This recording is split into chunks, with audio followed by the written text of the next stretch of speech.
गजा युद्ध का दंश झेल रहे पश्चिम एशिया के एक और मोर्चे पर वार पलटवार तेज है। हिजबुल्लाह प्रमुख हसन नसरल्लाह के मारे जाने के बाद ईरान भड़का है। आखिरकार उसने तेल अवीव में 200 से ज्यादा मिसाइलें दाग दी। हालांकि इजराइल के आयरन डोम और एक और नई जो तकनीक है उसने ईरानी हमले को बुरी तरह से असफल कर दिया। मंगलवार की देर रात ईरान ने इजराइल पर बैलिस्टिक मिसाइलों से हमला किया था। ईरान का कहना है कि उसने हिजबुल्लाह चीफ नसरल्लाह की मौत का बदला लिया था और आगे भी यह लड़ाई जारी रहेगी। ईरान के इन हमलों के बाद पूरे इजराइल में रेड सायरन बजने लगे। लोग बचने के लिए शेल्टर की तरफ भागने लगे। इजराइल के प्रधानमंत्री बेंजामिन नेतन्याहू ने ईरान को चेतावनी दी कि उसे इसकी भारी कीमत चुकानी पड़ेगी। ऐसे में जब दोनों के बीच जंग की आग भड़क चुकी तो दोनों में यानी ईरान और इजराइल में कौन ज्यादा ताकतवर है इसकी चर्चा भी तेज हो गई। कितनी किसकी सेना मजबूत है और अगर युद्ध हुआ तो कौन किस पर पड़ेगा भारी, इस वक्त दुनिया भर में यही चर्चा जारी है। पहले ईरान की बात करते हैं, जिसकी आबादी तकरीबन 9 करोड़ के आसपास की है। ईरान की कुल जीडीपी 413 बिलियन डॉलर की है। International institute for strategic studies के मुताबिक ईरान का रक्षा बजट 7.4 मिलियन डॉलर का है, जो जीडीपी के मुकाबले 2% के आसपास बैठता है। यानी पूरी जीडीपी का 2% रक्षा पर जाता है। ईरान दुनिया की 14वीं सबसे बड़ी मिलिट्री ताकत है और मिडिल ईस्ट में सबसे बड़ी सैन्य ताकत। उसकी सेना में 5,80,000 सैनिक हैं और 2 लाख के आसपास रिजर्व फोर्स हैं। दोनों को मिलाकर संख्या तकरीबन 7,80,000 के आसपास बैठती है। ईरान की सबसे बड़ी ताकत उसकी बैलिस्टिक मिसाइलें हैं। अमेरिकी खुफिया निदेशालय की एक रिपोर्ट के मुताबिक पूरे मिडिल ईस्ट में ईरान ऐसा देश है जिसके पास सबसे ज्यादा बैलिस्टिक मिसाइलें हैं। बीबीसी की एक रिपोर्ट कहती है कि 1980 के दशक में पड़ोसी देश इराक से लड़ाई के दौरान ईरान ने अपने मिसाइल सिस्टम पर काम करना शुरू कर दिया था और फिर अगले 1 दशक में उसने छोटी दूरी की सैकड़ों मिसाइलें खुद डेवलप की। ईरान के पास सेजिल नाम की मिसाइल है जो 17,000 किलोमीटर प्रति घंटे की रफ्तार से 2500 किलोमीटर तक जा सकती है। इसी तरह खैबर मिसाइल जो है उसकी रेंज तकरीबन 2000 किलोमीटर की है। हज कासेम भी 1400 किलोमीटर की रेंज तक जा सकती है। ईरान के पास KH-55 जैसी क्रूज मिसाइलें भी हैं और दावा तो यहाँ तक होता है कि ये परमाणु क्षमता से लैस है। अपने साथ 3000 किलोमीटर तक परमाणु हथियार ले जा सकती है।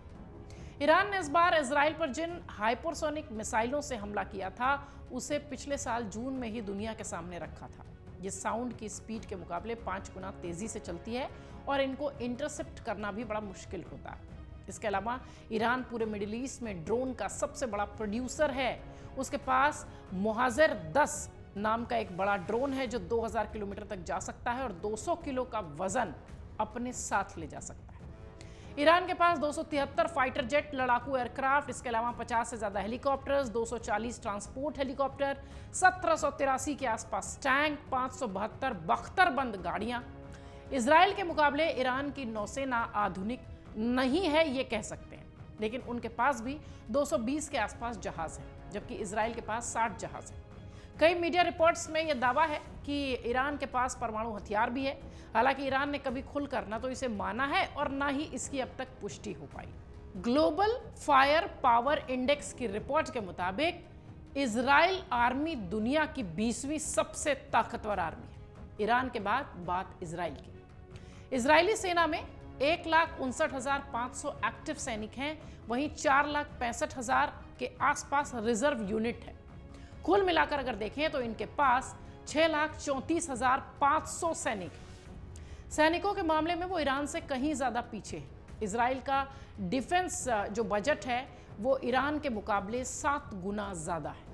इजराइल के डिफेंस सिस्टम और हथियारों की बात करें तो आयरन डोम, डेविड स्लिंग जैसे एयर डिफेंस सिस्टम उसकी सबसे बड़ी ताकत है, जो लॉन्ग रेंज से लेकर छोटी दूरी तक के मिसाइलों, रॉकेट्स, ड्रोन को हवा में ही धराशायी कर देते हैं। इस बार भी जो ईरान ने हमला किया है, इसी मिसाइल ने, इसी तकनीक ने इजराइल को बचाया है। इसके अलावा इजराइल के पास 1200 से अधिक तोपखाने, multiple launch rocket system, smart bomb जैसे हथियार हैं जो टारगेट को अचूक निशाना बनाते हैं। ग्लोबल फायर पावर की रिपोर्ट के मुताबिक इजरायली आर्मी के पास कम से कम 241 लड़ाकू जेट, 48 लड़ाकू हेलीकॉप्टर और 2200 के आसपास टैंक हैं। नेवी की बात करें तो इजराइल के पास कम से कम 7 युद्धपोत हैं, 6 पनडुब्बियां जो परमाणु हथियार ले जाने के भी सक्षम हैं, और इजरायली खुफिया एजेंसी मोसाद इजराइल की सबसे बड़ी ताकत है जो अपने टारगेट को चुन चुन कर खत्म करने के लिए जानी जाती है।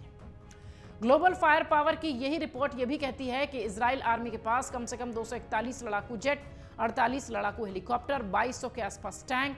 नेवी की बात करें तो इजराइल के पास कम से कम 7 युद्धपोत, 6 पनडुब्बियां, परमाणु हथियार ले जाने की क्षमता वाले ये जो पनडुब्बियां हैं ये बताई जाती हैं। इजराइल खुफिया एजेंसी मोसाद इजराइल की ताकत है, आप सब जानते हैं। जिस तरीके से इजराइल और ईरान आमने सामने दिख रहे हैं, उनकी सैन्य ताकतों की चर्चा होना लाजमी है। दुनिया भर में इस बात की चर्चा हो रही है। ईरान भले ही सैन्य शक्ति के मामले में इजराइल से आगे हो, लेकिन हथियारों के मामले में इजराइल बढ़त बनाए हुए है। ग्लोबल फायर पावर इंडेक्स से मिले आंकड़ों के मुताबिक इजराइल के पास कुल 612 विमान हैं, जबकि ईरान के पास 551 विमान हैं। अगर देखा जाए तो इस वक्त दोनों एक दूसरे से बदला लेने पर तुले हुए हैं और पूरी दुनिया में इसकी एक तरीके से कह लीजिए कि वैश्विक संकट के रूप में इसे देखा जा रहा है। कुछ लोग इसे महायुद्ध तक कह दे रहे हैं कि अब महायुद्ध पीछे नहीं होगा, अब महायुद्ध बहुत जल्दी दिखाई पड़ेगा।